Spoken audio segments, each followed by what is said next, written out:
Hey, it's Christian, and in today's video I want to talk about the myth of the full stack developer. Everyone thinks that they need to know the back end, the front end, and this is a big mistake, and you should not know everything to get your first job in tech.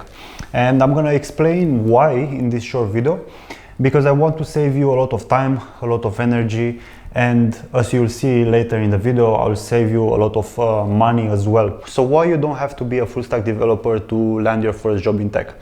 Well, the problem comes when you start adding a lot of technologies on your to-do list. While the amount of the technologies grows linearly, right?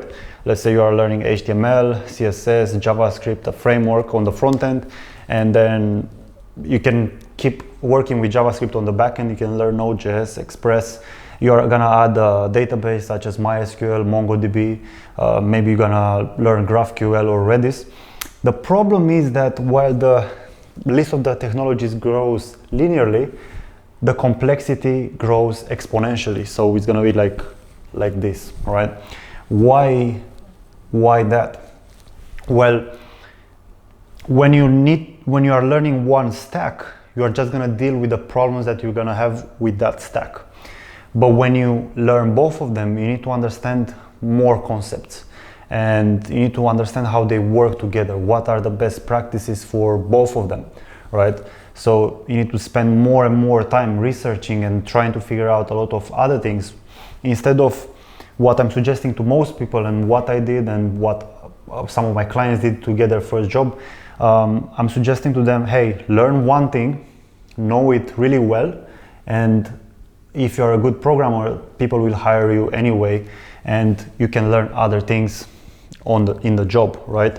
So get a job first and then learn later. The last thing that you want to do is to spend years and years trying to learn all these things, because if you are by yourself, you will never know when you're good enough to start applying for jobs. You will never know if what you're doing is right or wrong. So you might learn all these things, but you learn them in the wrong way. And I'm gonna make a small analogy, right? Learning to code is like an obese person trying to lose weight. So let's say the person has 140 kilos. Can you even get to 140 kilos? I'm not sure. But let's assume the person has 140 kilos, and to be fit, it needs to go to 80 kilos. So that means that person needs to lose 60 kilos. In your situation, when you are starting, you're at 140 kilos, and when you're at 80 kilos, that means you're job ready. Well, the first 10 kilos are really easy to lose, right? That's the moment when you start out, you find out about the free platforms, or maybe you buy a $10 course or $100 course. You learn a lot of things really fast because everything is new to you, and everything is really interesting to you. But what's gonna happen is later down the line, when you need to learn more advanced stuff, you'll notice that it's gonna become harder and harder. And what's gonna happen if you are that obese person again, you'll start to doubt the process, you'll start to doubt yourself, and you'll think that you're not good enough for this job. And most of the time, that's true. Some people are not made to be programmers, but some of them, they are made to be programmers, but they don't have the right guidance. They don't know what they have to do. It's pretty self-explanatory, right? So what I want to tell you is that if you are trying to become a full stack developer, you're gonna make your life harder. And the thing is, if you want to become a developer by yourself, it's gonna take you a lot of time. And the average, I'm not talking about people that are making it in 6 months, and I'm not talking about people that go to university for 4 or 5 years. I'm talking about the average of the self-taught developer, right? The average time that a person needs to dedicate to be in a job-ready position is anywhere in between 1 to 3 years. So let's just take the 2 years duration. Yeah. So if you are trying to do it by yourself, besides your 9 to 5 job, and besides the time you are spending commuting, which is, let's put them together, we'll say 10 hours. So from those 10 hours, you have left 6 hours. And in those 6 hours, maybe you need to spend time with your family. You need to go to the gym, maybe you need to cook and do other chores around the house. And you have 1 or 2 hours available. Instead of you taking action and following a roadmap and the proven process, you are just trying to figure it out yourself. And if it's gonna take you 2 years, you are gonna waste a lot of time. Yeah. Instead of you being with your family, you are there in front of your computer trying to figure out something that other people figured out before you. And probably you can understand how time can translate to money, right? Let's say it takes you 2 years, right? The average salary of a front-end developer, it's around $105,000. So let's assume that's the average salary for a front-end developer from now on. Yeah, it may differ from country to country, but in the US the average is $105,000. And if you are working in healthcare, the average salary is around 65. I have it here in my notes, $65,000 per year. Yeah, and in 1.5 years you will be losing $60,000, which is roughly $3,300 per month. So when you decide to do it by yourself and you accept the fact that it's going to take you 2 years, you also accept the fact that you are going to lose a lot of money, right? So that's that. But what I'm trying to get at is that there is an easier way and a simpler way of doing things. What I want you to focus on is, instead of watching tutorials and things of that nature, to avoid spinning your wheels chaotically for months and months and probably years, what you have to do is this. So you need to learn the basics of programming.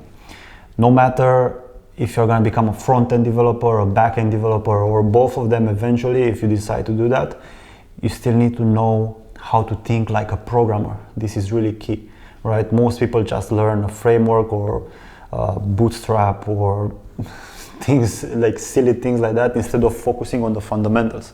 If you know the fundamentals, you can move to any language. You can learn JavaScript, Python, C++, Java.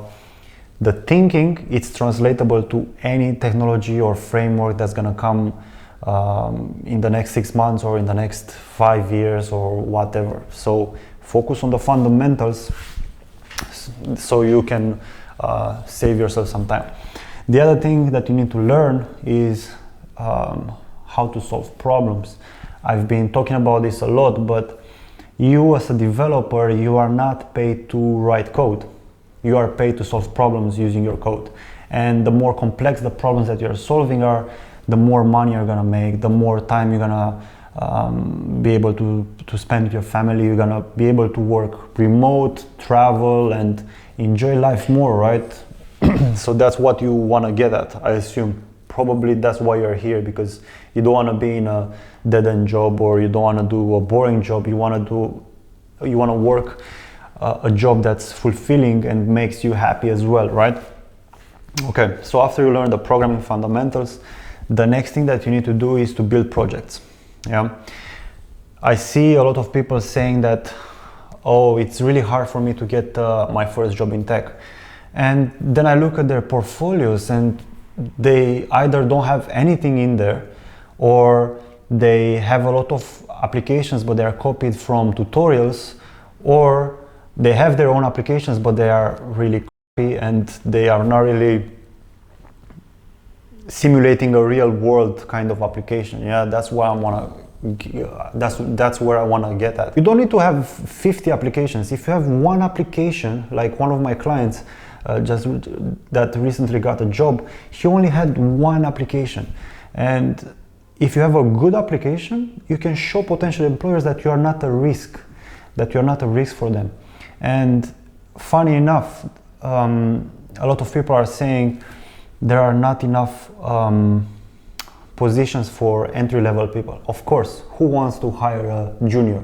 Everyone wants to hire a senior developer.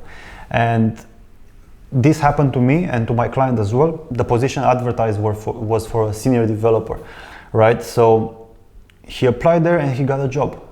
All employers want to hire someone with experience, but they saw that he was able, he saw that I was able when I got my first job. My employer saw that I was able to perform, so they said, okay, we're gonna save some money, we're gonna give this guy a chance, and everything works out fine. Yeah. So if you have a good portfolio, you can make it happen. Yeah. If you have that luck to have an interview, you can prove that you're good. Yeah. The next thing that you need to do is to prepare your CV. You need to have a good CV which you'll use to sell yourself. Yeah. You need to learn this marketing kind of strategy. How can you sell yourself? How can you show potential employers that you're not a junior, even though you don't have experience, that you are a professional. I see this again a lot with people that on their personal websites they have something like, oh, I'm a junior developer and blah blah blah, and they say they like cats and they are trying to seem funny and friendly, but me as an employer, I'm not really looking for someone that's funny and friendly. I'm looking for someone that can do the job properly, and then the next thing that I'm going to look is if this person is personable, right? If this person can fit in the team, right? So yeah, the CV, then you need to prepare for a technical job interview. How can you pass that interview? Because if you have a great portfolio, you have the skills, everything is amazing, but you cannot pass the interview, then everything is pointless. So after you learn how to pass the interview, you need to start networking. And you can use platforms like such as LinkedIn, for example, or different Slack channels, and you have to find people that are where you want to be, talk to them, learn how to present yourself properly, so you can actually make a connection with that person, and that person will eventually offer you a job, or that person will offer you an interview, and then because you know how to pass the interview, then you'll get a job. But again, maybe I said it's easy a few minutes ago. This thing is not easy. Yeah, to become a programmer is not easy. It's actually really difficult. That's why we are paid so well. Cool. But the process is simple. It's very straightforward. You start from zero, wherever you are right now, point A till point B, where you get paid to either be front end or back end, and then you can decide later on if you want to learn something else. Yeah, you have to learn on the job, not while you are striving to get your first job. And probably I sound like a crazy person where everyone says that you should become a full stack developer, you should become a full stack developer. No, don't try to be perfect to get your first job. Try to be good at something rather than, don't be a jack of all trades and master of none. Get your first job, get paid, then learn other stuff from the people that are working around you. Anyway, enough with the rambling, I need to go, but use the link in the description, see what's on the webpage, watch the video, fill the application form, and then me or someone from my team will reach out to you, and then we'll figure out a step-by-step for you to learn to code and to land your first job in tech. Until next time, GG.